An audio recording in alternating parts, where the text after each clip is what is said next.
Current affairs देखते हैं और हम जीके का एक टॉपिक देखते हैं। तो सबसे पहले हम जीके का टॉपिक देखने जा रहे हैं, इसके बाद करंट अफेयर्स की चर्चा होगी और इसके बाद फिर सामान्य अध्ययन की चर्चा होगी। जीके के अंतर्गत आज हम उत्तरी अमेरिका की बात करने वाले हैं। उत्तरी अमेरिका से हम अपनी चर्चा की शुरुआत करेंगे, तो सभी उपस्थित हो जाएं जिससे इस सेशन को हम आगे बढ़ा सकें। और ये सेशन जो है ये निश्चित तौर पे जो प्रीलिम्स को लेकर के आगामी एग्ज़ाम हैं उन सब में आपको यहाँ से बहुत मदद मिलने वाली है। तो चलिए इस सेशन की शुरुआत करते हैं। सबसे पहली बात हम कर रहे हैं नॉर्थ अमेरिका की, उत्तर अमेरिका की बात। जब हम उत्तर अमेरिका की बात कर रहे हैं, इससे पहले हमने यूरोप का अध्ययन किया था, आज हम उत्तर अमेरिका के बारे में देखने वाले हैं। उत्तर अमेरिका की जब बात करते हैं तो सबसे पहला फैक्ट आता है कि उत्तर अमेरिका जो है ये पूरी तरह से उत्तरी गोलार्ध में, आप कह सकते हैं उत्तरी गोलार्ध के भीतर एक महाद्वीप है। मतलब इसका जो विस्तार देखने को मिलता है ये उत्तरी गोलार्ध में 100% देखने को मिलता है। मतलब 100% इसका जो फैलाव है ये उत्तरी गोलार्ध से संबंधित है। उत्तरी गोलार्ध में इसका फैलाव आपको देखने को मिलता है। और यहाँ पे एक चीज़ और ध्यान रखिएगा कि ये आपका जीके का सेशन है, इसलिए यहाँ पे जो कंटेंट आपको मिल रहे हैं वो जीके के आधार पे मिल रहे हैं। जब हम जीएस में पढ़ेंगे उत्तर अमेरिका को तो हम बहुत डिटेल से अध्ययन करेंगे, ठीक है। अब उत्तर अमेरिका की जब हम बात कर रहे हैं तो आप जानते हैं उत्तर अमेरिका यदि हम बात करें तो इसके उत्तर में आपको आर्कटिक ओशियन देखने को मिलता है, ठीक है। इसके उत्तर में आर्कटिक महासागर, पूर्व में यदि हम देखेंगे तो पूर्व में अटलांटिक ओशियन देखने को मिलता है, अटलांटिक महासागर आपको देखने को मिलता है। और दक्षिण पूर्व में यदि हम बात करें तो दक्षिण अमेरिका और कैरेबियन सागर आपको देखने को मिलता है, ठीक है। यहाँ पे कैरेबियन सागर देखने को मिलता है और इसके बाद दक्षिण में आपको दक्षिण अमेरिका यहाँ पे आपको देखने को मिल जाता है, ठीक है। और इसके साथ साथ पश्चिम में और दक्षिण में बात करें तो प्रशांत महासागर देखने को मिलता है। पश्चिम में आपको प्रशांत महासागर देखने को मिलता है। तो हमने क्या देखा कि जो उत्तर अमेरिका है, उत्तर अमेरिका के उत्तर में यदि हम बात करें तो उत्तर में आपको देखने को मिलता है आर्कटिक महासागर। क्या देखने को मिलता है? आर्कटिक महासागर आपको देखने को मिलता है। इसके यदि हम दक्षिण में बात करें तो दक्षिण में आपको देखने को मिलता है दक्षिण अमेरिका, दक्षिण अमेरिका कॉन्टिनेंट आपको देखने को मिलता है, ठीक है। इसके साथ साथ यदि दक्षिण पूर्व में बात करें तो दक्षिण पूर्व में आप जानते हैं तो कैरेबियन सी आपको देखने को मिलता है, ठीक है। कैरेबियन सागर आपको देखने को मिलता है। इसके साथ साथ यदि आप पूर्व में बात करते हैं तो पूर्व में आपको अटलांटिक महासागर आपको देखने को मिलता है। इसके पूर्व में अटलांटिक महासागर आपको देखने को मिलता है। और यदि आप इसके पश्चिम में बात करते हैं तो पश्चिम में आपको प्रशांत महासागर आपको देखने को मिलता है, ठीक है। क्या देखने को मिलता है? प्रशांत महासागर आपको देखने को मिलता है। तो सबसे पहली बात कि ये चीज़ें क्लियर होना चाहिए कि उत्तर में क्या है, दक्षिण में क्या है, दक्षिण पूर्व में क्या है, पूर्व और पश्चिम में कौन से निकाय हैं ये आपको पता होना चाहिए। उत्तर अमेरिका की बात करें तो आप जानिएगा उत्तर अमेरिका पृथ्वी के लगभग 16.5, याद रखिएगा, उत्तर अमेरिका पृथ्वी के लगभग 16.5% भूभाग को कवर करता है। उत्तर अमेरिका पृथ्वी के लगभग 16.5 भूमि क्षेत्र को कवर करता है। और यदि हम बात करें तो एशिया और अफ्रीका के बाद, ध्यान रखिएगा, एशिया और अफ्रीका के बाद क्षेत्रफल के हिसाब से उत्तर अमेरिका तीसरा बड़ा महाद्वीप है, ठीक है। एशिया और अफ्रीका के बाद उत्तर अमेरिका तीसरा बड़ा महाद्वीप है, ये भी आपको याद रखने की ज़रूरत है। इसके साथ साथ यदि हम बात करें, जैसे हमने देखा कि उत्तर अमेरिका महाद्वीप जो है या उत्तर अमेरिका महादेश जो है ये संपूर्ण भूभाग का 16.5% रखता है। यदि आपसे पूछ लिया जाए कि ये संपूर्ण विश्व की जनसंख्या का कितना हिस्सा रखता है तो याद रखिएगा ये संपूर्ण विश्व की जनसंख्या का 7.5% हिस्सा रखता है। संपूर्ण विश्व की जनसंख्या का ये 7.5% हिस्सा रखता है।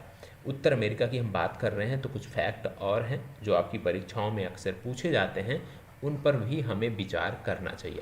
आइए देख लेते हैं कि कौन सा फैक्ट है जो आपकी परीक्षाओं में उत्तर अमेरिका से संबंधित पूछा जाता है।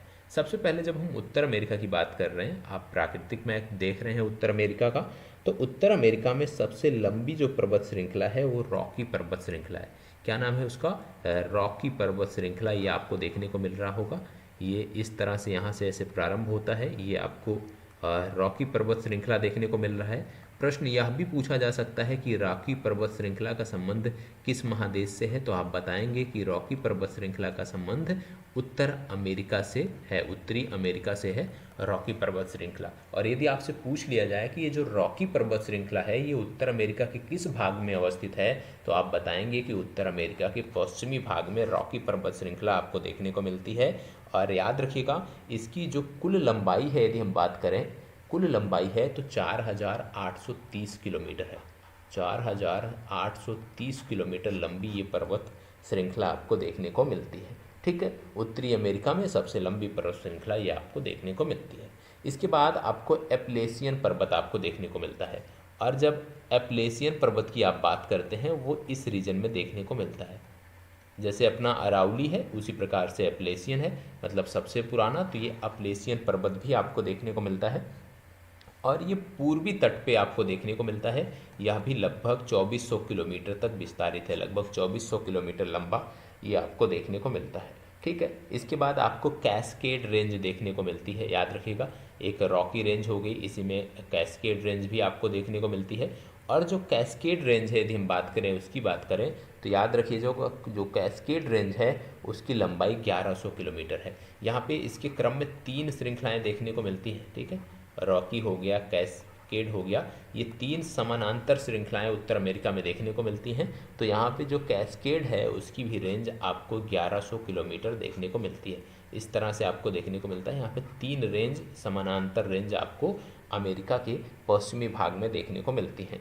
पश्चिमी संयुक्त अमेरिका में यदि हम बात करें तो सियरा नेवादा भी है जो कि 450 किलोमीटर है। इसके साथ साथ अलास्का रेंज यहाँ पे आपको देखने को मिलता है। यहाँ पे अलास्का रेंज देखने को मिलता है।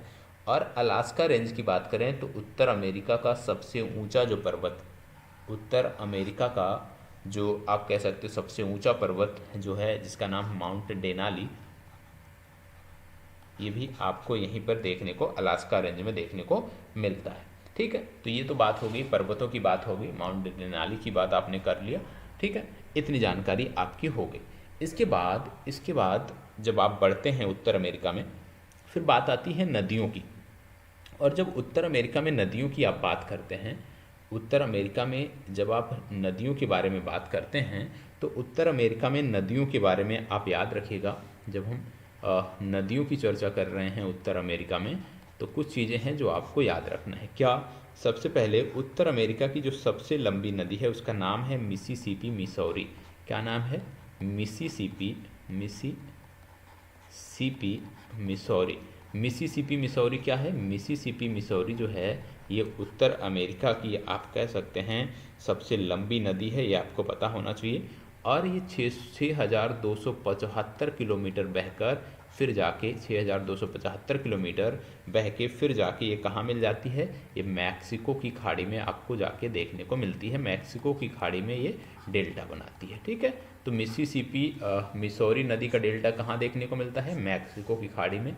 या मिसिसिपी मिसौरी नदी कहाँ जाके समुद्र से मिल जाती है? तो आप बताएंगे कि मैक्सिको की खाड़ी में ये जाके समुद्र से मिल जाती है। इसके बाद यदि आपसे पूछ लिया जाए कि उत्तर अमेरिका की दूसरी सबसे लंबी नदी कौन सी है, तो आप बताएंगे कि इसका संबंध है कनाडा से। कहाँ से संबंधित है? कनाडा से संबंधित है और इसका नाम है मैकेंजी। माउंट मैकेंजी आपने सुना होगा। तो मैकेंजी स्लेव पीस फिनले, ठीक है, और मैकेंजी स्लेव पीस फिनले ये लगभग 4241 किलोमीटर की यात्रा कर ब्यूफोर्ट सागर में जाके समा जाती है। कहाँ पे समा जाती है? ब्यूफोर्ट सागर में ये जाके मिल जाती है। तो ये भी याद रखना है, ब्यूफोर्ट सागर। ठीक है, इसके बाद आपको अगला देखने को मिलता है कि उत्तर अमेरिका में यदि सबसे लंबा नदी बांध बोल दिया जाए, सबसे लंबा नदी बांध यदि बोल दिया जाए तो यहाँ पे याद रखना है सबसे लंबा नदी बांध जो है वो पंख नदी पर है। कहाँ पे है? पंख नदी पर आपको देखने को मिलता है। और पंख नदी पर जो ये बांध देखने को मिलता है इसका नाम है ओरोविल बांध। क्या नाम है? ओरोविल बांध। तो ओरोविल बांध आपको देखने को मिलता है। ओरोविल बांध सबसे लंबा नदी बांध है उत्तर अमेरिका में, और ये 234 मीटर ऊंचा बांध है, 234 मीटर ऊंचा बांध है। और दूसरा कोलोराडो नदी पर आपको देखने को मिलता है एक और, जो दूसरे क्रम का सबसे ऊंचा बांध है वो आपको देखने को मिलता है कोलोराडो नदी, कोलोराडो नदी। और कोलोराडो नदी जो है, इस पे जो बांध देखने को मिलता है उसका नाम है हूबर बांध। क्या नाम है? हूबर बांध। और हूबर बांध की यदि हम ऊंचाई की बात करें तो 221 मीटर ऊंचा ये बांध है, ये आपको पता होना चाहिए। उत्तर अमेरिका में सबसे बड़ा जो देश है यदि हम बात करें तो आपको पता होगा, क्षेत्रफल की दृष्टि से देखा जाए तो उत्तर अमेरिका में जो सबसे बड़ा देश है क्षेत्रफल की दृष्टि से वो आपका आता है कनाडा। जनसंख्या के हिसाब से बात करें तो जनसंख्या के हिसाब से सबसे बड़ा जो देश है वो है यूएसए। तो याद रखिएगा, उत्तर अमेरिका में क्षेत्रफल की दृष्टि से सबसे लंबा क्षेत्रफल की दृष्टि से जो सबसे बड़ा देश है वो है कनाडा, और जनसंख्या की दृष्टि से जो सबसे बड़ा देश है वो आपका है यूएसए। ठीक है, इसके साथ साथ आपको बता दें कि यूएसए और कनाडा की जो सीमा है ये दुनिया की सबसे लंबी सीमा है। यूएसए और कनाडा की जो सीमा है ये दुनिया की सबसे लंबी सीमा रेखा है, और इसकी लंबाई है 8,890 किलोमीटर। तो यदि आपसे पूछ लिया जाए किन दो देशों के बीच विश्व की सबसे लंबी सीमा रेखा, अंतर्राष्ट्रीय सीमा रेखा साझा होती है, तो आप बताएंगे यूएसए और कनाडा। इतनी जानकारी आपको होनी चाहिए। आगे बढ़ते हैं, और बहुत सारे फैक्ट हैं उत्तर अमेरिका से। ज़्यादातर जो फैक्ट पूछे जाते हैं, यदि मैं उनकी बात करूं तो उत्तर अमेरिका से जो फैक्ट पूछे जाते हैं ज़्यादातर झीलों से संबंधित पूछे जाते हैं।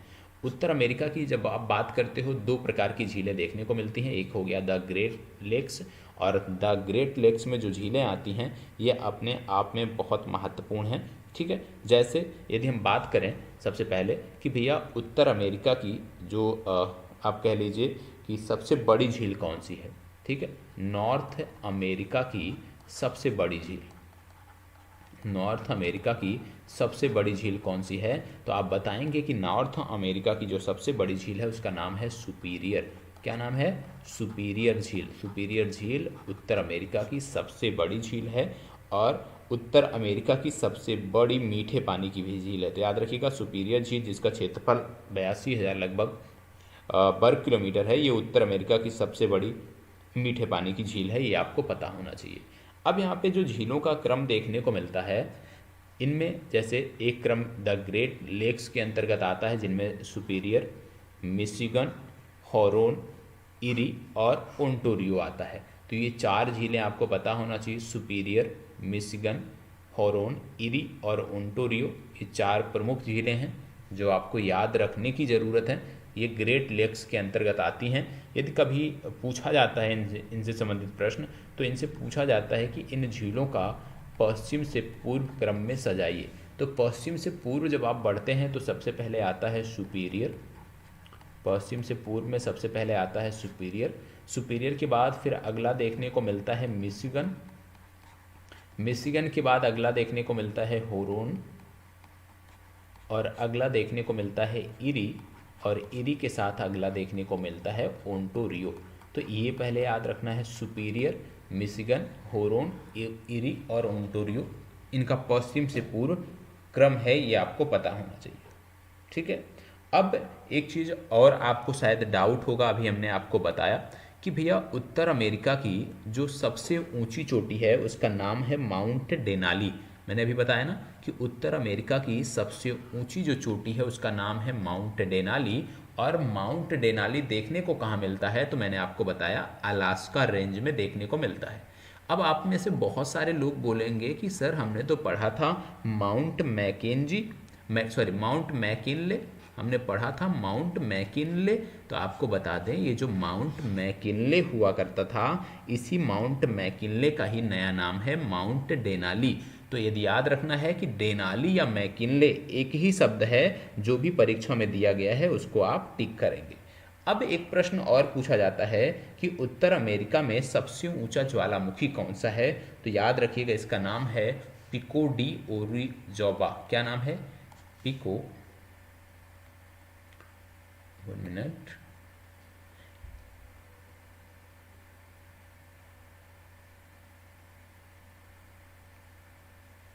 इसका नाम है, याद रखिएगा हम बात किसकी कर रहे हैं, सबसे ऊंचा ज्वालामुखी, सबसे ऊंचा ज्वालामुखी। तो सबसे ऊंचा ज्वालामुखी यहाँ पे कौन सा है, सबसे ऊंचा ज्वालामुखी जो है यहाँ पे है उसका नाम है पिको डी ओरिजाबा, पिको डी ओरिजाबा।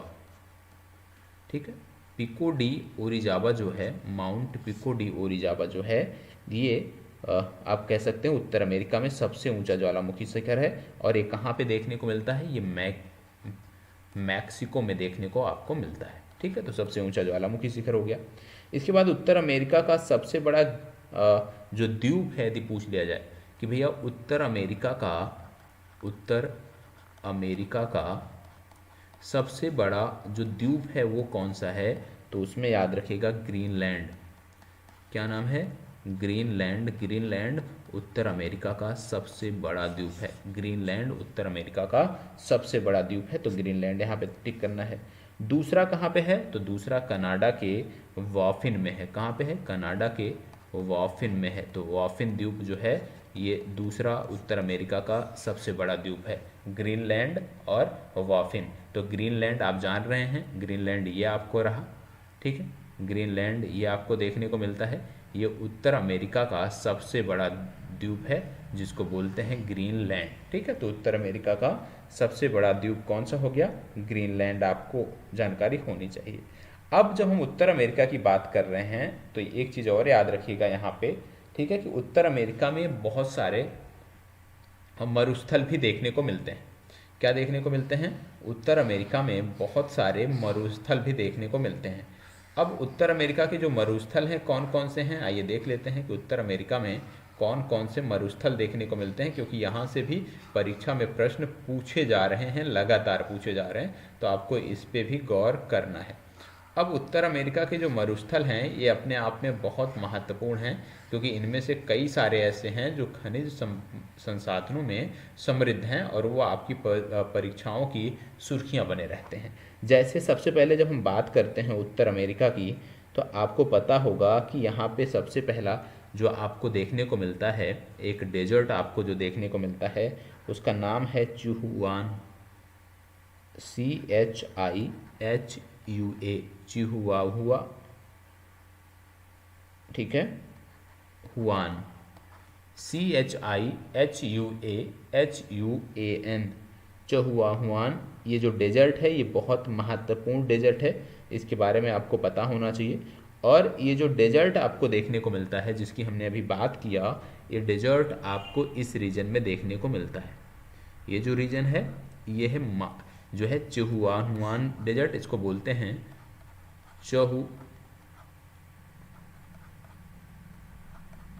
ठीक है, चहुआहुआन डेजर्ट, ये आपको याद रखना है।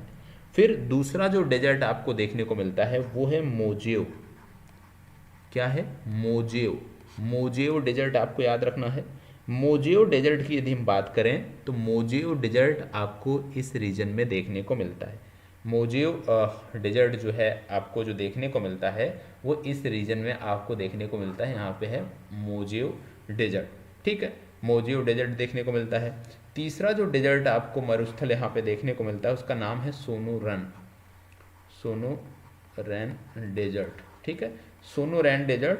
और सोनोरैन डेजर्ट की जब हम बात करें, ये जो पूरा का पूरा ये रीजन है, ये पूरा का पूरा जो रीजन है ये है सोनोरैन डेजर्ट का रीजन। तो यहाँ पे सोनोरैन डेजर्ट हो गया। फिर इसके बाद आता है कोलोराडो का पठार, जो अगला आपको याद रखना है, जो परीक्षा में पूछा जाता है कि कोलोराडो का पठार कहाँ पे है। तो कोलोराडो का जो पठार है वो आपको पता होना चाहिए। ये लगभग इस रीजन में पड़ता है, यहाँ पे जो है इसको बोलते हैं कोलोराडो का पठार। कोलोराडो के पठार के बाद जो अगला आपको याद रखना है वो है ग्रेट बेसिन डेजर्ट। क्या याद रखना है, ग्रेट बेसिन डेजर्ट। और ग्रेट बेसिन डेजर्ट की जब बात करते हैं हम कि ग्रेट बेसिन डेजर्ट आपको कहाँ पे देखने को मिलता है, तो याद रखिएगा ग्रेट बेसिन डेजर्ट जो है ये मोजियो मरुस्थल के ऊपर आपको देखने को मिलता है। इस रीजन में यहाँ पे है ग्रेट बेसिन डेजर्ट, तो ये आपको याद रखने की ज़रूरत है। मरुस्थल में पहला तो चहुआनुआन ये आपको याद रखना है, मोजियो याद रखना है, सोनेरन याद रखना है, ठीक है। यही 3 परीक्षा में पूछे जाते हैं, तो इनका नाम दे के याद रख लीजिए कि कौन सा डेजर्ट आपको कहाँ पे देखने को मिलता है। बहुत महत्वपूर्ण है, बहुत महत्वपूर्ण है, ये आपको पता होना चाहिए। और यहाँ पे यदि हम बात करें चहुआनुआन डेजर्ट की बात करें तो याद रखिएगा कि ये जो मरुस्थल है चहुआनुआन ये मैक्सिको और यूएसए दोनों देशों में विस्तारित है, ठीक है। मैक्सिको और यूएसए दोनों देशों में इसका विस्तार देखने को मिलता है। तो इतनी जानकारी आपको होनी चाहिए जब हम उत्तर अमेरिका की बात कर रहे हैं। अब उत्तर अमेरिका में हमने ग्रेट लेक्स के बारे में पढ़ लिया। इसके बाद उत्तर अमेरिका में झीलों का एक और क्रम है जो आपसे पूछा जाता है। एक तो आपने देख लिया द ग्रेट लेक्स, जिसमें सुपीरियर, मिशिगन, हॉरोन, इरी, ओंटारियो को आपने देखा। एक और देखने को मिलता है जिनका विस्तार सिर्फ और सिर्फ कनाडा में देखने को मिलता है। ऐसी कौन सी झीलें हैं जिनका विस्तार सिर्फ और सिर्फ कनाडा में देखने को मिलता है, आइए देख लेते हैं। तो इनमें सबसे पहले जब देखते हैं आप, तो आपको देखने को मिलता है ये वाला जो रीजन, अभी तक हमने किस झील की बात की थी, हमने द ग्रेट लेक्स की बात किया था, जो ये वाली झीलें हैं, ठीक है। जो ये झीलें हैं इनको बोलते हैं द ग्रेट लेक्स। अब हम जिन झीलों की क्रम की बात कर रहे हैं वो आपकी ये वाली झीलें जो सिर्फ और सिर्फ कनाडा में स्थित हैं। इनमें सबसे पहले आपका आता है ग्रेट बियर। ऊपर से दक्षिण यदि हम देखें, उत्तर से दक्षिण के क्रम की बात करें तो ग्रेट बियर, दूसरा ग्रेट सेलेव, ठीक है, ग्रेट बियर, ग्रेट सेलेव, ठीक है। ये महत्वपूर्ण झीलें हैं जो आपको पता होना चाहिए। ग्रेट बियर हो गया, ग्रेट सेलेव हो गया, फिर इसके बाद एथाबास्का, एथावास्का, अगला आपको देखने को मिलता है एथावास्का के बाद रेंडियर, और अगला देखने को मिलता है विनिपेग, ठीक है। ये झीलों का जो क्रम है ये आपका रहा। ये सबसे लास्ट में यहाँ पे है विनिपेग झील, ठीक है। सबसे टॉप में है ग्रेट बियर, उसके नीचे है ग्रेट स्लेव, ग्रेट स्लेव के बाद फिर ये है आपका एथाबास्का, ये आपका है रेंडियर, ठीक है, और फिर ये आपको देखने को मिलता है विनिपेग। तो ये झीलें आपको याद रखनी है। मतलब उत्तर अमेरिका की जब बात कर रहे हो, नॉर्थ अमेरिका की जब बात कर रहे हो, तो झीलों के 2 क्रम आपको पता होना चाहिए। पहला Great Bear, Great Slave, Athabasca, Reindeer, Winnipeg, जो सिर्फ और सिर्फ कनाडा में स्थित हैं। दूसरा जो यूएसए और कनाडा दोनों में स्थित हैं, उनमें ग्रेट आप कह सकते हो द ग्रेट लेक्स का नाम आता है, जिनमें आपको देखने को मिलता है सुपीरियर, मिशिगन, होरोन, इरी और ओंटारियो। तो इसको आपको अच्छे से याद कर लेना है, ठीक है। तो फैक्ट जो भी थे जीके के संदर्भ में हमने उत्तर अमेरिका से संबंधित फैक्ट की बात की। अब हम बढ़ रहे हैं करंट अफेयर्स की तरफ और देखते हैं करंट अफेयर्स घटनाक्रम को।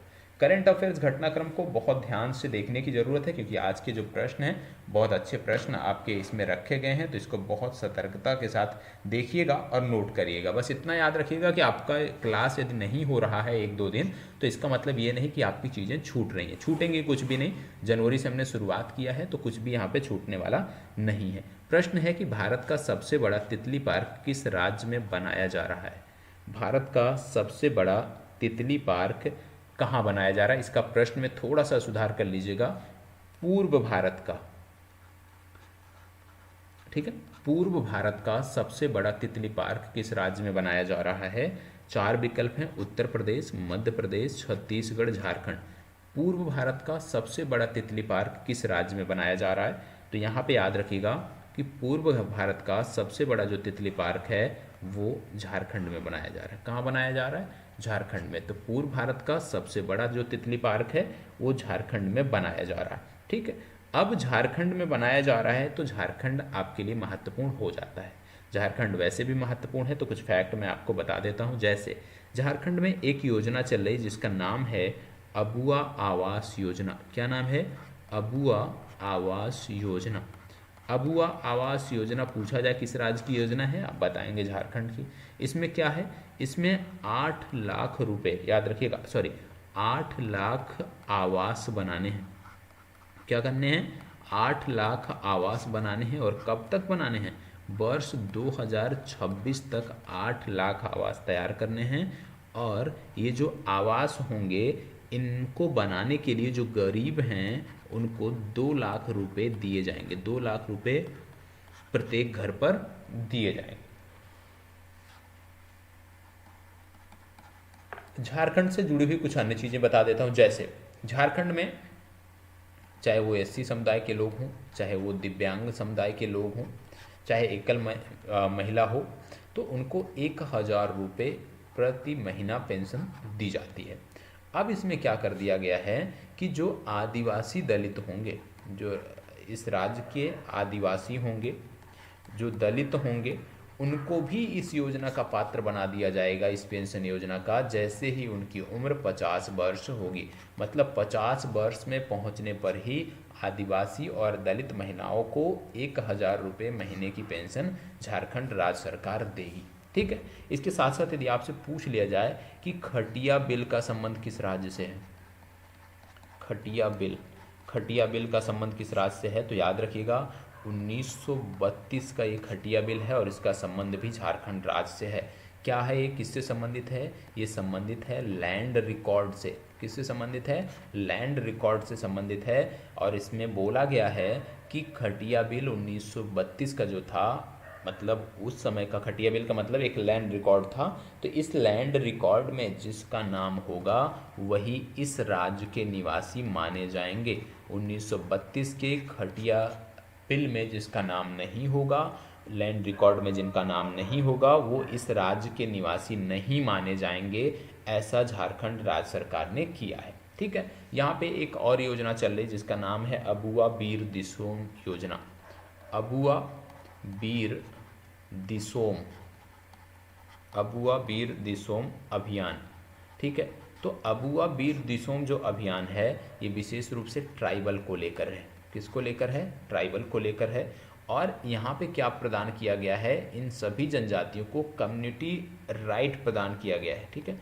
कम्युनिटी राइट प्रदान किया गया है। मतलब जो फॉरेस्ट रिकॉर्ड था उसमें संशोधन किया गया है। और अब बोला गया है कि ज़मीन का टुकड़ा लीज पर, ये जो कम्युनिटी है, ये जो ट्राइब्स हैं, ये ज़मीन का टुकड़ा लीज पर ले सकते हैं। तो अबुआ नाम यदि जुड़ जाए किसी योजना में तो आंख मूंद कर उसको झारखंड आपको वहाँ पे टिक करना है। अगला प्रश्न, हाल ही में गोले मेला उत्सव का आयोजन कहाँ किया गया? क्या बोला जा रहा है? गोले मेला उत्सव की बात की जा रही है। गोले मेला उत्सव का आयोजन कहाँ किया गया है आपको बताना है। गोले मेला उत्सव, तो याद रखिएगा गोले मेला उत्सव का जो आयोजन था ये किया गया जम्मू कश्मीर। कहाँ किया गया? जम्मू कश्मीर में। आपको बता दें कि जम्मू कश्मीर में भगवान जगन्नाथ का एक मंदिर है। किसका मंदिर है? भगवान जगन्नाथ। और भगवान जगन्नाथ का जो ये मंदिर है, यहीं पर वर्ष में दो बार जो है इसका आयोजन, गोले मेला उत्सव का आयोजन किया जाता है। यदि ऐसे पूछ लिया जाए कि भगवान जगन्नाथ का मंदिर है कहाँ पे वास्तविक रूप में और कहाँ पे है भारत में, तो आप बताओगे पूरी उड़ीसा में भगवान जगन्नाथ का एक दिव्य मंदिर देखने को मिलता है। तो ये भी आपको याद रखने की ज़रूरत है कि गोले मेला उत्सव का संबंध जम्मू कश्मीर से है। ठीक है। चलिए आगे बढ़ते हैं और अगला प्रश्न देखते हैं। अगला प्रश्न जो आपको देखने को मिल रहा है आपके इस पीडीएफ में, वो प्रश्न है विश्व स्वास्थ्य संगठन की हालिया रिपोर्ट के अनुसार विश्व में सबसे ज़्यादा मलेरिया के जो मामले हैं वो किस देश में देखने को मिले हैं? क्या बोला जा रहा है कि विश्व में सबसे ज़्यादा मलेरिया के मामले इनमें से किस देश में देखने को मिल रहे हैं? तो आपको बता दें कि अभी विश्व स्वास्थ्य संगठन, WHO का मतलब क्या है? वर्ल्ड हेल्थ ऑर्गेनाइजेशन, तो इसने एक रिपोर्ट दी है और इसने बताया कि विश्व के 2 देश हैं, एक का नाम है नाइजीरिया, ठीक है, और दूसरे का नाम है DRC या डेमोक्रेटिक रिपब्लिक ऑफ कांगो या कांगो प्रजातांत्रिक। क्या नाम है इस देश का? कांगो प्रजातांत्रिक। तो ये जो देश है कांगो प्रजातांत्रिक, ये जो देश है, यहाँ पर और नाइजीरिया में सबसे ज़्यादा मलेरिया के मामले देखने को मिल रहे हैं। इन्हीं देशों में एक देश आता है जिसका नाम है अंगोला।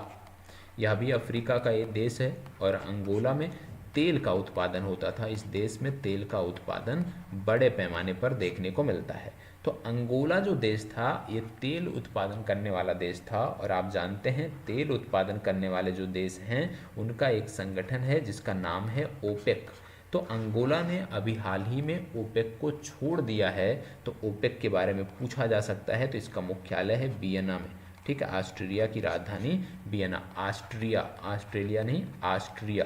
तो ऑस्ट्रिया की राजधानी वियना में ओपेक का हेडक्वार्टर है, और ओपेक को अब अंगोला ने छोड़ दिया है, ये आपको पता होना चाहिए। और आपको बता दें एक देश यहाँ पे और इन दिनों चर्चा में है, वो है माली। माली भी अफ्रीका का एक देश है। माली में यूनाइटेड नेशन जो पीस कीपिंग फोर्स थी वो अभी तक तैनात थी। तो माली से अब यूनाइटेड नेशन ने पीस कीपिंग जो फोर्स थी उसको 10 वर्ष के बाद हटा दिया है। ठीक है, 10 वर्षों के बाद यूनाइटेड नेशन ने पीस कीपिंग फोर्स को माली से हटा दिया है। और माली में जो पीस कीपिंग मिशन तैनात किया गया था उसका नाम क्या था? उसका नाम था, याद रखिएगा, मिनुसमा। ठीक है, मिनुसमा जो mission United nation peace keeping force का था वो अब समाप्त हो गया है, और ये मिशन माली के लिए चलाया गया था। ठीक है, तो इतनी जानकारी आपको होनी चाहिए अफ्रीका के संदर्भ में। आगे बढ़ते हैं। अगला बोला जा रहा है कि एक मेडिसिन है जिसका नाम है नेक्सकार 19, और इसके बारे में मैंने पूर्व में भी आपको बताया था। तो बोला जा रहा है यह किस बीमारी की दवा है? नेक्सकार 19 किस बीमारी की दवा है, ये आपको बताना है। नेक्सकार 19 किस बीमारी की दवा है? आपको बता दें एक लैब है जिसको बोलते हैं IDRS लैब, और एक है DAE संगठन, या आप इसी को बोलते हैं डिपार्टमेंट ऑफ एटॉमिक एनर्जी। इन दोनों ने मिलकर एक दवा बनाई थी, यदि आपको याद हो, एक टेबलेट बनाई थी कैंसर को लेकर के जिसका नाम था एक्टोसाइट टेबलेट। ये भी आपको पता होना चाहिए, एक्टोसाइट टेबलेट IDRS लैब और DAE ने मिलकर बनाया था। ठीक है, एक चीज़ और याद रखिएगा कि नेक्सकार 19 किसकी दवा है? तो याद रखिएगा ये कैंसर की दवा है। किसकी दवा है? कैंसर की। और पिछले दिनों हमने बहुत डिटेल में इसके बारे में चर्चा किया था। एक्टोसाइड टेबलेट के बारे में भी हमने चर्चा किया था। यदि आप नोट्स प्रॉपर बनाते चल रहे होंगे तो आपको जानकारी होगी। इसके साथ साथ आपको बता दें, उसी दिन मैंने आपको बताया था कि टाटा कैंसर हॉस्पिटल है। टाटा कैंसर हॉस्पिटल है, और टाटा कैंसर हॉस्पिटल जो है इन्होंने 6 मरकैप्टा प्यूरिन बनाया है। क्या बनाया था? 6 मरकैप्टा प्यूरिन। और 6 मरकैप्टा प्यूरिन जो था इसी को प्रीवेल के नाम से बेचा जा रहा है। किस नाम से बेचा जा रहा है? प्रीवेल के नाम से बेचा जा रहा है। ठीक है, प्रीवेल के नाम से बेचा जा रहा है, और यह भी कैंसर की एक दवा है जो मुख के माध्यम से ली जाती है। ठीक है, तो इसको भी याद रखना है। सिर्फ 6 मरकैप्टा प्यूरिन जो है ये टाटा कैंसर हॉस्पिटल ने मिलकर इसको तैयार किया है। एक दवा इन दिनों और चर्चा में है जिसका नाम है IXCHIQ,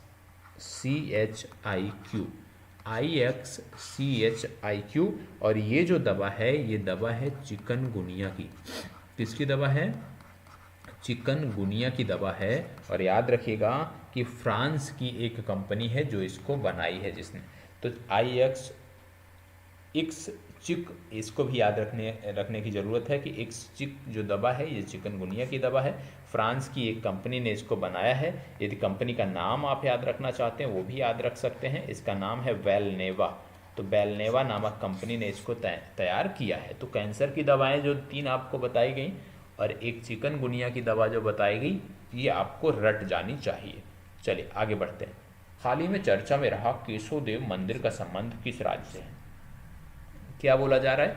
एक मंदिर है जिसका नाम है केशवदेव, और आजकल देश में मंदिर मस्जिद की बड़ी चर्चा हो रही है, तो बहुत सावधानी से इस तरह के प्रश्नों को हैंडल करने की ज़रूरत है। केशवदेव मंदिर की बात करें तो सबसे पहली बात कि ये ऐतिहासिक मंदिर रहा है, और औरंगजेब द्वारा इसको नष्ट किया गया था। किसके द्वारा?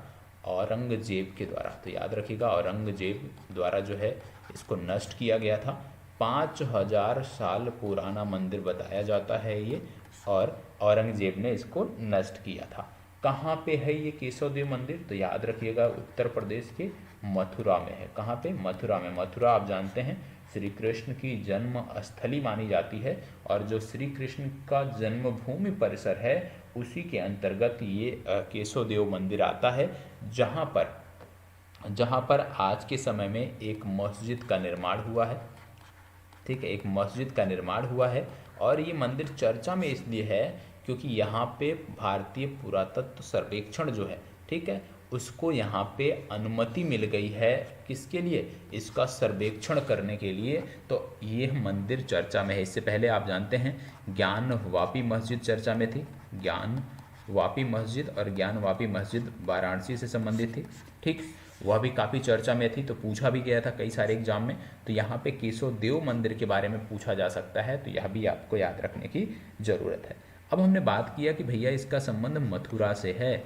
मथुरा कई कारणों से न्यूज़ में रहता है। जैसे आप जानते हैं, हमने बताया था आपको कि हाथी का, 1 साल पहले बताया है कि हाथी का जो पहला अस्पताल खोला गया भारत में, हाथियों के लिए जो पहला अस्पताल खोला गया भारत में, हाथियों का जो पहला अस्पताल है वो आपको मथुरा के चुरमुरा में देखने को मिलता है। कहाँ देखने को मिलता है? चुरमुरा नामक स्थान पर देखने को मिलता है। इसके साथ साथ एक और हाथी इन दिनों चर्चा में थी जिसका नाम था जूही। जूही नामक मादा हाथी जो थी ये संबंधित थी बेतला नेशनल पार्क से। कहाँ से? Betana national park. और बेतना नेशनल पार्क है कहाँ पे? ये आपको झारखंड में देखने को मिलता है। तो झारखंड का जो बेतला नेशनल पार्क है, यहाँ पे एक हाथी है जिसका नाम है जूही, और ये जो जूही हाथी है ये एशिया वोमेंस हॉकी चैंपियनशिप, याद रखिएगा, Asia women's hockey championship, Asia women's hockey championship की ये मैस्कॉट थी। ठीक है, याद रखने की ज़रूरत है कि एशिया वुमेन्स हॉकी चैंपियनशिप की मैस्कॉट कौन थी? जूही नामक एक हाथी थी जो कि बेतला नेशनल पार्क से संबंधित है। तो इतनी जानकारी आपको होनी चाहिए। चलिए बढ़ते हैं आगे। अगला है, हाल ही में पोइला बैसाख नामक उत्सव किस राज्य में मनाया गया? क्या बात हो रही है? पोइला बैसाख। आपको बता दें पोइला बैसाख का संबंध है पश्चिम बंगाल से। कहाँ मनाया गया था? पश्चिम बंगाल में मनाया गया था। और याद रखिएगा, आप प्रत्येक 5 अप्रैल को अब पश्चिम बंगाल अपना राज्य दिवस मनाएगा, स्टेट डे मनाएगा। तो यह भी याद रखना है, प्रत्येक 5 अप्रैल को पश्चिम बंगाल अपने राज्य दिवस के रूप में इसको मनाएगा। ठीक है, और इन्होंने अपना राज्य गीत घोषित किया है जिसका नाम है बैंगला माटी। तो बैंगला माटी ये जो बोल है इसको इन्होंने अपने राज्य गीत घोषित किया है, और इसको 1 मिनट 59 सेकेंड में जो है वो इसका गायन किया जाएगा। तो ये भी याद रखना है। पश्चिम बंगाल का एक नेशनल पार्क है जिसका नाम है जलदापाड़ा। क्या नाम है? Jaldapara national park. और जलदापाड़ा नेशनल पार्क हाल ही में चर्चा में था। क्यों? क्योंकि जलदापाड़ा नेशनल पार्क में एक सिंघी गैंडे पाए जाते हैं। एक सिंघी गैंडे भारत के बहुत सीमित राज्यों में हैं जिनमें असम और पश्चिम बंगाल आते हैं। असम का 2 नेशनल पार्क याद रखिएगा, काजीरंगा और मानस, जहां पर एक सिंघी गैंडों की बहुतायत आबादी देखने को मिलती है। चलिए आगे बढ़ते हैं।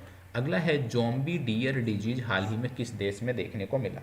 ज़ॉम्बी डियर डिजीज, डियर से स्पष्ट है कि यह विशेष रूप से हिरणों में देखने को मिलता है। ठीक है, तो ज़ॉम्बी डियर डिजीज कहाँ पे देखने को मिलता है आपको बता दें। ये जो डिजीज़ है ये कैबिट्स में देखने को मिलता है। ठीक है, कैबिट्स में जैसे हिरण आते हैं, मूज आते हैं और एल्क आते हैं। ठीक है, कौन कौन से आते हैं? मूज भी इसमें आते हैं हिरण के जैसे दिखने वाले, और एक जानवर और होता है एल्क और डियर, ये 3 आते हैं कैबिट्स में। तो कैबिट्स में फैलने वाला ये रोग है, और ये हाल ही में देखने को मिला है संयुक्त राज्य अमेरिका में। संयुक्त राज्य अमेरिका की जब बात करते हैं, यहाँ का एक प्रमुख नेशनल पार्क है जिसका नाम है येलोस्टोन नेशनल पार्क। तो ये प्रमुखता से येलोस्टोन नेशनल पार्क के जो ये डियर थे इनमें देखने को मिला। तो येलोस्टोन नेशनल पार्क आपको याद रखना है। क्या अमेरिका में कोई और नेशनल पार्क आपको याद रखने की ज़रूरत है? जी हाँ, एक का नाम है एसोमिती, एसोमिटी नेशनल पार्क, इसको भी याद रखिए। तो एसोमिती नेशनल पार्क और येलोस्टोन नेशनल पार्क, ये दो प्रमुख नेशनल पार्क हैं जिन पर आपको जानकारी होनी चाहिए, जिनके बारे में आपको पता होना चाहिए। और ये जो ज़ोंबी डियर डिजीज़ है, ये मस्तिष्क पर वार करता है। इसके जो वायरस हैं वो मस्तिष्क पर अटैक करते हैं, मस्तिष्क से संबंधित एक बीमारी है और इसका अभी तक कोई निदान नहीं खोजा गया है, तो इसको आपको अच्छे से देखना है। चलिए आगे बढ़ते हैं, अगला देख लेते हैं। अगला है, हाल ही में 1 जनवरी को डीआरडीओ का स्थापना दिवस मनाया गया। 1 जनवरी को डीआरडीओ का स्थापना दिवस मनाया गया। डीआरडीओ का हेडक्वार्टर किस शहर में है?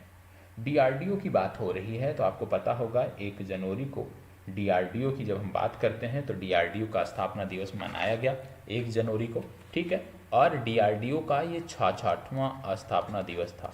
आप जानते हैं डीआरडीओ की स्थापना 1 जनवरी 1958 को हुई थी। वर्तमान समय में समीर कामत इसके प्रमुख हैं और आज के समय में डीआरडीओ की भारत में 52 लैब हैं जो कार्यरत हैं और इनमें से कुछ लैब हैं जो लगातार चर्चा में थी, जैसे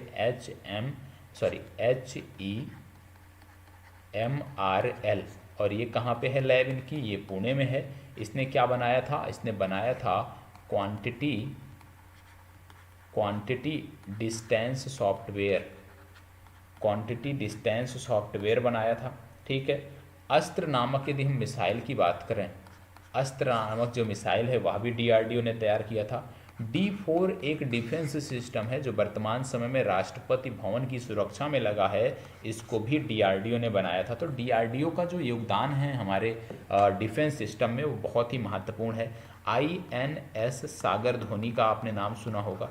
INS सागर धोनी नामक जहाज को भी डीआरडीओ ने बनाया था। तो डिफेंस के सेक्टर में डीआरडीओ लगातार बेहतर काम कर रहा है और डीआरडीओ की मदद से ही हम डिफेंस सेक्टर में आत्मनिर्भरता की तरफ आगे बढ़ पाए हैं, आत्मनिर्भरता के लिए हम सोच सके हैं। उसमें सबसे महत्वपूर्ण जो योगदान है वो डीआरडीओ का है।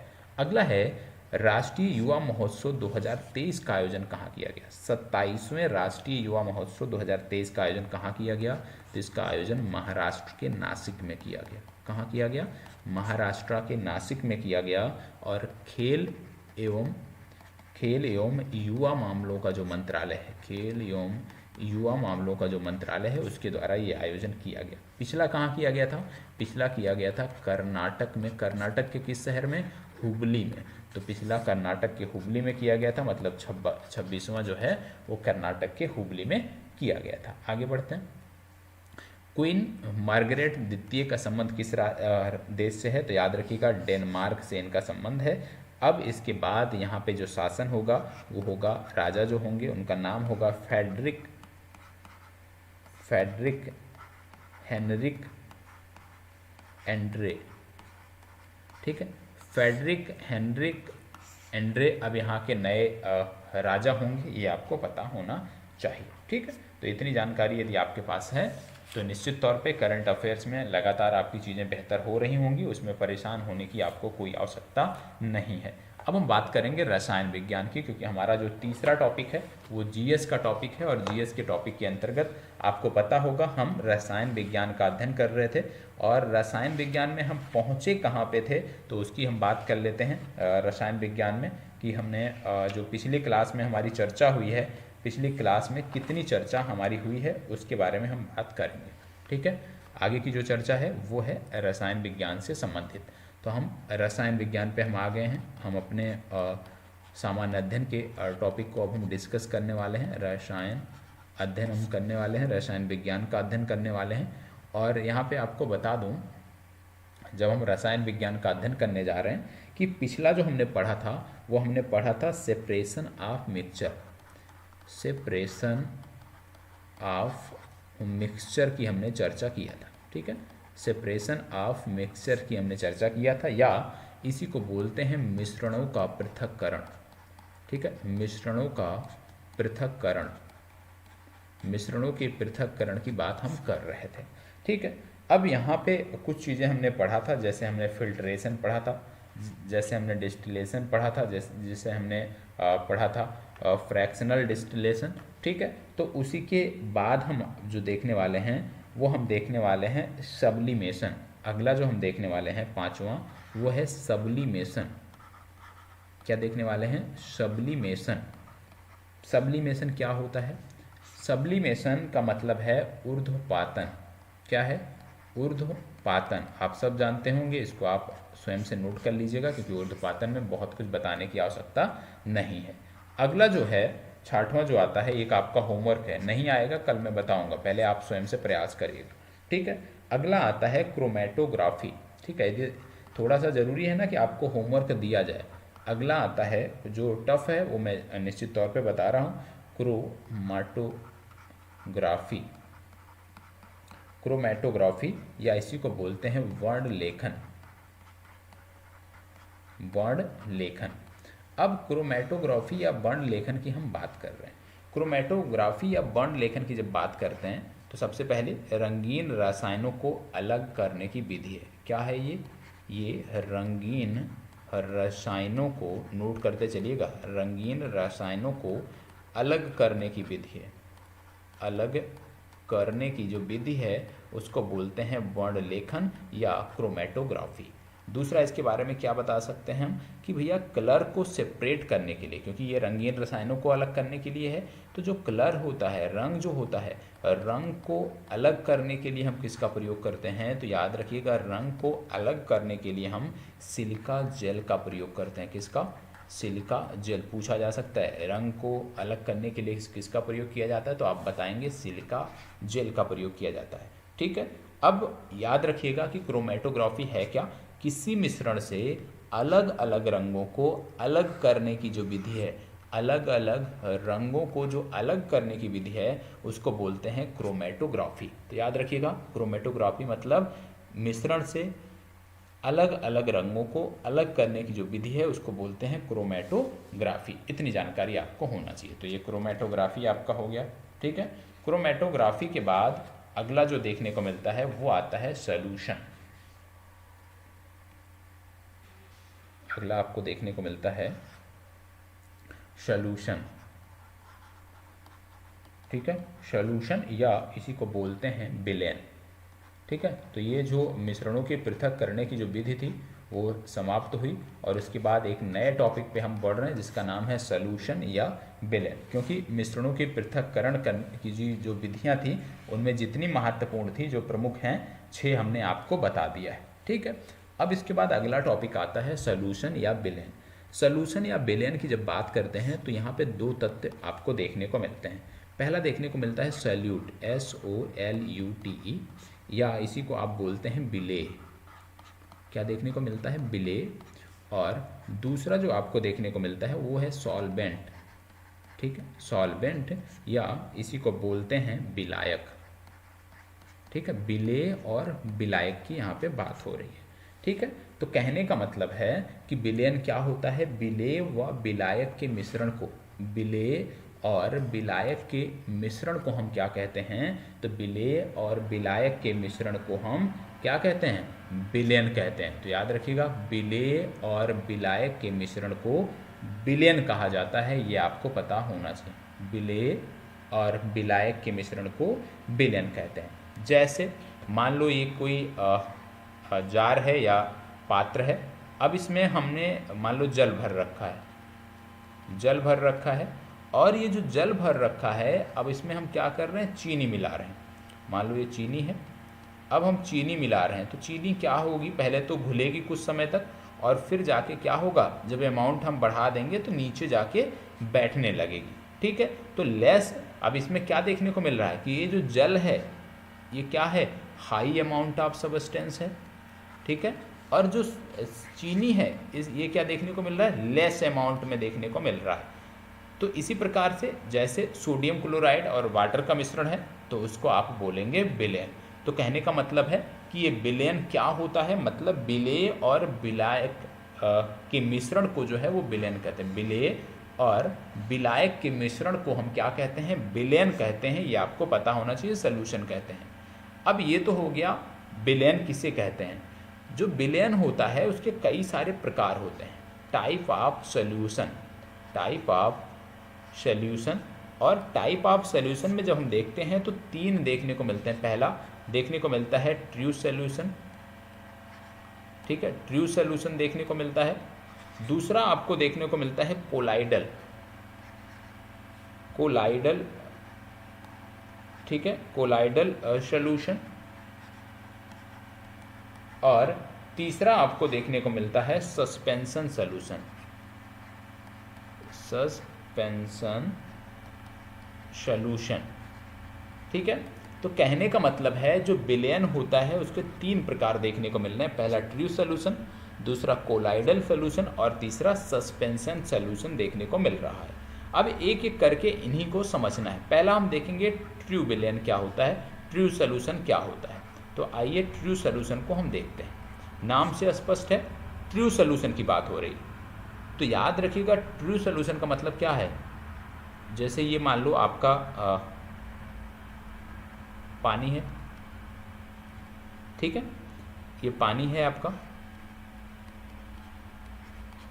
और इसमें चीनी डाल दिया जाए तो आपको देखने को मिलता है कि चीनी और पानी जब हमने डाल दिया, दोनों की एक निश्चित मात्रा डाली, तो आपको देखने को मिलता है चीनी क्या है, पानी में घुल जाता है। अब ये फाइनल हो गया। थोड़ी देर बाद ऐसा देखने को मिलता है कि चीनी जो है वो पानी में घुल चुका है। अब जब चीनी और पानी का, ये क्योंकि चीनी प्लस पानी का विलयन है, चीनी प्लस पानी इसमें मिलाया गया है। अब इस पे जब हम लाइट डालते हैं, ध्यान रखिएगा, इस विलयन पर जब हम लाइट डालते हैं तो चीनी और पानी के घोल पर जब प्रकाश हम डालते हैं तो इसके अंदर प्रकाश का बिखराव नहीं होता। मतलब लाइट डालते हैं और आर पार हो जाती है, इसमें बिखराव नहीं देखने को मिलता है। लाइट में बिखराव नहीं देखने को मिलता है। और बिखराव नहीं देखने का मतलब होता है कि ये टिंडल इफेक्ट नहीं शो कर रहा है। क्या नहीं शो कर रहा है, टिंडल इफेक्ट नहीं शो करता है। तो ऐसा विलयन जो टिंडल इफेक्ट नहीं शो करता है, ऐसा विलयन जिसमें प्रकाश डालने पर, जिनमें प्रकाश आप कह सकते हो प्रकाश छोड़ने पर उसमें प्रकाश में बिखराव नहीं देखने को मिलता है या बिखराव नहीं होता है, तो इसी को बोलते हैं कि टिंडल इफेक्ट शो नहीं करता है। तो जो भी विलयन टिंडल इफेक्ट शो नहीं करते हैं, ऐसे विलयन को हम ट्रू सॉल्यूशन के नाम से जानते हैं। तो ऐसा विलयन जो ट्रू सॉल्यूशन होगा वो लाइट डालने पर लाइट की जो किरण है उसमें बिखराव नहीं देखने को मिलेगा और ये टिंडल इफेक्ट नहीं शो करेगा, तो इसको हम बोलते हैं ट्रू सॉल्यूशन। और इनके जो कणों का आकार होता है वो 1 नैनोमीटर होता है, 1 नैनोमीटर से कम होता है। याद रखिए इनके कणों का आकार 1 नैनोमीटर से कम होता है और 1 नैनोमीटर से कम होने के कारण इनको हम अपनी नग्न आंखों से नहीं देख सकते। तो आपने देखा कि ट्रू सॉल्यूशन की जब हम बात करते हैं तो ट्रू सॉल्यूशन के अंतर्गत क्या क्या चीज़ें हैं, क्या क्या फैक्ट आप लिख सकते हैं। तो ट्रू सॉल्यूशन आपने समझ लिया। ट्रू सॉल्यूशन के बाद जब हम आगे बढ़ते हैं तो आपको अगला देखने को मिलता है कोलाइडल सॉल्यूशन। दूसरा जो देखने को मिलता है वो आता है कोलाइडल सॉल्यूशन, ठीक है, कोलाइडल सॉल्यूशन, कोलाइडल सॉल्यूशन। और कोलाइडल सॉल्यूशन का मतलब कि भैया ऐसा विलयन जिनके कणों की जो साइज है सबसे पहले 1 नैनोमीटर से लेकर के 1000 नैनोमीटर, 1 नैनोमीटर से लेकर के 1000 नैनोमीटर के बीच होती है, उनको हम बोलते हैं कोलाइडल सॉल्यूशन। दूसरा, इनके विलयन को भी हम नग्न आंखों से नहीं देख सकते, इनके भी कणों को हम नग्न आंखों से नहीं देख सकते हैं। तीसरा, ऐसा विलयन देखने पे होमोजीनियस लगता है। क्या लगता है, होमोजीनियस लगता है, मतलब समांगी लगता है। देखने पे क्या लगता है, समांगी लगता है, लेकिन यह वास्तव में विषमांगी होता है। समांगी विषमांगी मैंने आपको बता दिया है। तो ऐसा विलयन जो देखने पे समांगी प्रतीत होता है लेकिन वास्तव में वो विषमांगी होता है, ऐसे मिश्रण को हम बोलते हैं कोलाइडल सॉल्यूशन। अब विषमांगी क्यों होता है, क्योंकि ये जो विलयन होता है ये टिंडल प्रभाव दिखाता है। क्या दिखाता है, टिंडल प्रभाव दिखाता है। टिंडल प्रभाव का मतलब क्या हो गया कि इनका जो विलयन है, इनका जो विलयन है इस पे जब हम लाइट की किरणों को डालेंगे, इसमें लाइट की किरणें जब पड़ेंगी, प्रकाश इसमें डाला जाएगा, तो प्रकाश की जो किरणें होंगी उनमें बिखराव देखने को मिलेगा, प्रकाश की किरणों में बिखराव देखने को मिलेगा।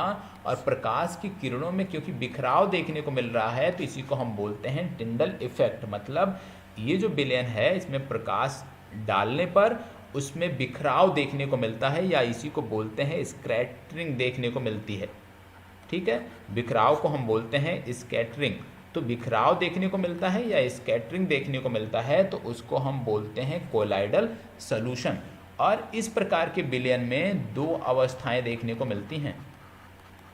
इस प्रकार के विलयन में दो अवस्थाएं देखने को मिलती हैं। पहला है परिक्षिप्त अवस्था। क्या है? परिक्षिप्त अवस्था। और दूसरा देखने को मिलता है परिक्षेपण अवस्था। प्रक्षेपण अवस्था। तो दो प्रकार की अवस्थाएं भी देखने को मिलती हैं, इतना आपको पता होना चाहिए। ठीक है, चलिए आगे बढ़ते हैं और देखते हैं। और इसके एग्जाम्पल में आप देख सकते हैं, कोलाइडल सॉल्यूशन के एग्जाम्पल में आप देख सकते हैं, जैसे आप देखते होंगे कुहरा। इस समय ठंडक चल रहा है, कुहरा आप देखते होंगे। कुहरा में क्या क्या चीज़ मिला होता है? पहला तो गैसें होती हैं और दूसरा क्या होता है? जल होता है।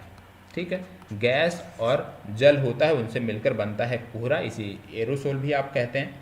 इसके बाद आप धुआं देखते होंगे, धुआं भी इसका उदाहरण है। ठीक है, यहाँ पे आप देखते होंगे कि इसमें धुआं में क्या होता है? एयर होता है, एयर के साथ साथ पॉल्यूशन होते हैं या कार्बन के कण होते हैं या पॉल्यूशन होते हैं, तो ये धुआं हो गया। ठीक है, तो ये दोनों उदाहरण है, धुआं और कोहरा जो है ये कोलाइडल सॉल्यूशन के उदाहरण है। जैसे कोहरे में आप यदि टार्च जलाएंगे तो उसमें प्रकाश की किरणों में बिखराव आपको देखने को मिलता है। ठीक है, अब इसके साथ साथ क्योंकि ये कोलाइडल सॉल्यूशन हो गया, ठीक है, अब तीसरा जो देखने को मिलता है, तीसरा जो आपको देखने को मिलता है वो है सस्पेंशन सॉल्यूशन। ठीक, क्या देखने को मिलता है? Suspension solution. और सस्पेंशन सॉल्यूशन को हम बोलते हैं निलंबन। देखो हिंदी आप देख लीजिएगा, निलंबन विलयन, ये आपको देखने को मिलता है। अब यहाँ पे आपको बता दें, जैसे ये मान लो कोई विलयन है, ठीक है, ये जल भरा है, इसमें जल भरा हुआ है और इसमें हम मिट्टी डालते हैं। जल भरा है और इसमें हम मिट्टी डालते हैं, तो क्या देखने को मिलता है कि यदि जल में मिट्टी हम मिलाते हैं तो कुछ समय तक क्या होगा? मिट्टी जो है वो जल में घुल जाएगी। लेकिन जब हम और मिट्टी मिलाएंगे तो मिट्टी इसी की तली में, इसी पात्र की तली में जाके बैठ जाएगी। ठीक है, तो घुलना बंद हो जाएगी और नीचे जाके बैठ जाएगी। और इस मिश्रण में घुलते समय जो है ये क्या दिखाती है? ये टिंडल प्रभाव दिखाती है। ठीक है, मिट्टी जब पानी में घुलती है तो वहाँ पे ये टिंडल प्रभाव दिखाती है और बाद में नहीं दिखाती, लेकिन घुलते समय ये क्या दिखाती है? टिंडल प्रभाव दिखाती है। मतलब ये जो मिश्रण है, एक तो बिस्मांगी मिश्रण है, आप जानते हैं मिट्टी और जल का जो मिश्रण है ये बिस्मांगी मिश्रण है। और जब मिट्टी घुल रही होती है तो यहाँ पे टिंडल प्रभाव शो करता है, लेकिन जब ये घुल जाती है और नीचे इसके कण बैठ जाते हैं तो ये टिंडल प्रभाव शो नहीं करती है। और इस प्रकार के जो मिश्रण हैं उनमें इनके कणों का आकार 100 नैनोमीटर से अधिक होता है। किससे अधिक होता है?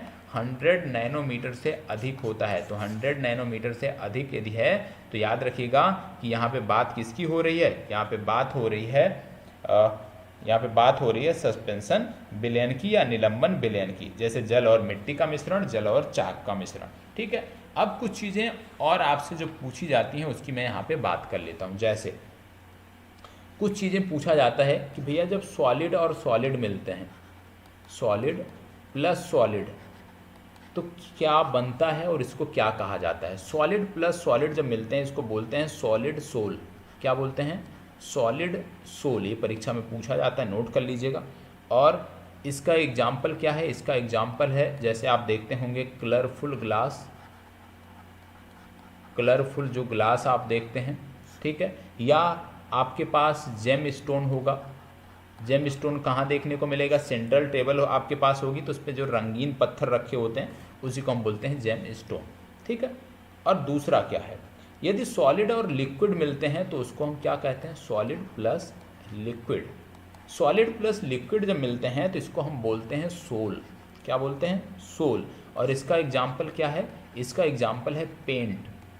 पेंट हो गया, ठीक है, और सोल्यूशन ऑफ मेटल हो गया जो इसका उदाहरण है। तीसरा है solid plus gas. Solid plus gas, solid plus gas जब मिलते हैं तो ये बनाते हैं स्मोक। क्या बनाते हैं, स्मोक। और इसका एग्जाम्पल क्या है, इसका एग्जाम्पल क्या है, आप जानते हैं जब हम स्मोक देखते हैं तो इसमें क्या होता है, धुआं जब हम देखते हैं, धुंध देखते हैं तो उसमें क्या होता है, उसमें पहली बात तो डस्ट होता है प्लस एयर होता है, ठीक है, डस्ट और एयर का मिश्रण होता है स्मोक। चौथा आपको देखने को मिल रहा है liquid plus solid. Liquid plus solid, liquid plus solid का जो मिश्रण होता है इसको हम बोलते हैं जेल, ठीक है, जेल। जैसे पनीर है, पनीर को एक जेल ही कहा जाता है, ठीक है, पनीर हो गया। पनीर के बाद बटर हो गया, एक जेल के रूप में ही होता है। जेली हो गया, मक्खन हो गया, ये सब एक जेल का उदाहरण है। पांचवा है liquid plus liquid. Liquid plus liquid, liquid plus liquid जब मिलते हैं तो इसको हम बोलते हैं इमल्सन। क्या बोलते हैं, इमल्सन या पायस। तो याद रखिए, जैसे मिल्क हो गया, हेयर क्रीम हो गया, ये सारी चीज़ें हो गई। अगला देखने को मिलता है liquid plus gas. Liquid plus gas, liquid plus gas की जब बात करते हैं इसको बोलते हैं एरोसोल। क्या बोलते हैं, एरोसोल। एरोसोल जैसे आप देखते हैं बादल, इसका उदाहरण है, ठीक है। सातवां आपको देखने को मिलता है gas plus solid. Gas plus solid, gas plus solid जब बनते हैं इसको बोलते हैं सॉलिड फॉर्म। सॉलिड फॉर्म, ठीक है। और इसका एग्जाम्पल क्या हो जाएगा, इसका एग्जाम्पल हो जाएगा फोम या रबर। आठवां gas plus liquid. Gas plus liquid, और गैस प्लस लिक्विड की जब बात करते हैं उसको हम बोलते हैं फोम। जैसे कि सेविंग फोम हो गया आपका, सेविंग फोम जो है ये गैस प्लस लिक्विड का मिश्रण है। नौवां है gas plus gas. Gas plus gas की बात करते हैं तो ये आ गया आपका एयर। इसका एग्जाम्पल हो गया कोलाइडल सोल्यूशन के विलय। तो इतनी चीज़ें आपको अनिवार्य रूप से पता होनी चाहिए। तो रसायन विज्ञान के अंतर्गत आज इतनी चीज़ों की चर्चा की गई है, ये आपको पता होना चाहिए, ठीक है। अब इसमें कुछ चीज़ें मैं और आपको बता देता हूँ आपकी जानकारी के लिए कि अभी तक हमने केमिस्ट्री का जो देखा है, एक टॉपिक हमने समाप्त किया है, और केमिस्ट्री का जो दूसरा टॉपिक हम देखेंगे, केमिस्ट्री के दूसरे टॉपिक के अंतर्गत हम जो चर्चा करेंगे वो एटॉमिक स्ट्रक्चर की करेंगे।